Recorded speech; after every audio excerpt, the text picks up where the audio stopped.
So this here is what we call a Johnson-Su bioreactor. And the idea is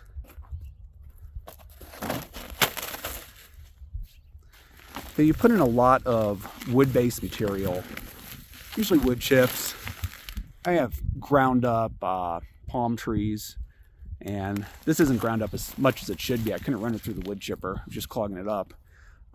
This one has actually been here a couple years, and it's going to be like kind of so-so. I have this other pile here, which is made at the same time, but it was made with heavily chipped up palm leaves, palm fronds, whatever you want to call them.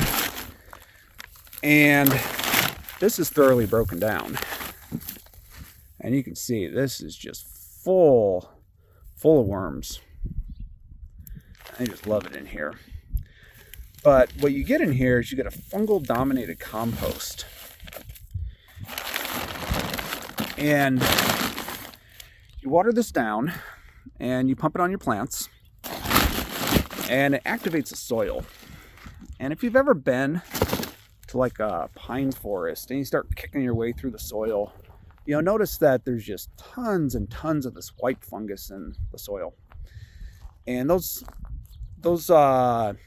that soil can get up to 100 to 1 fungal dominated versus bacteria dominated.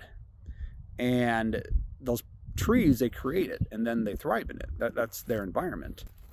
If you look at younger soils, they're about 99% bacteria dominant and about 1% fungal dominant. And that's a really good place for like weeds. They love weeds. But when you get into like trees and a lot of the stuff we want to grow, grows way better in this fungal dominant.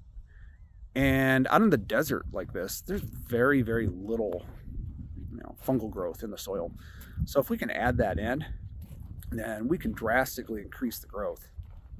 So I did it once in the fall, and then I will do it again in the spring.